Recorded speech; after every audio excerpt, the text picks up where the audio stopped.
Okay, nakausap po natin mismo ang DILG.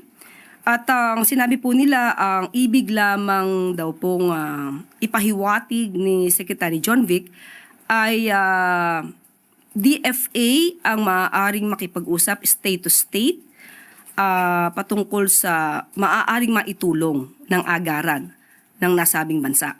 Pero ang patungkol po sa operasyon sa Interpol ay nananatili po ito na trabaho po ng law enforcers natin.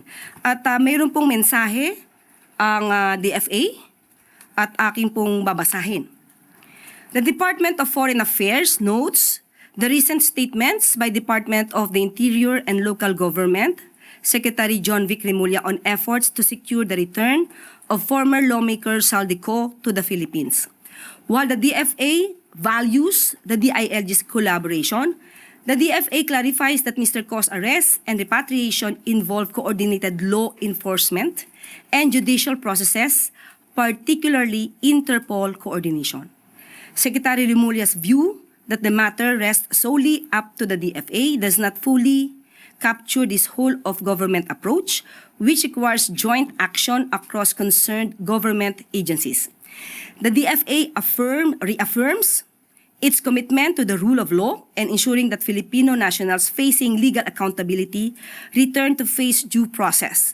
We urge the public to share any information on Mr. Co's whereabouts to support these efforts.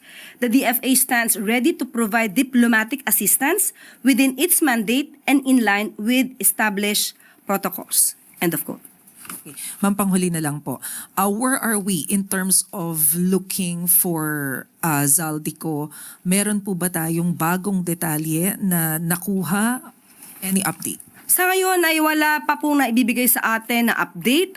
Muli tatanungin ko rin dito ang DILG patungkol po dyan at ang PCTC kung ano na po ang nangyari sa nire-request po natin na cooperation from the Interpol.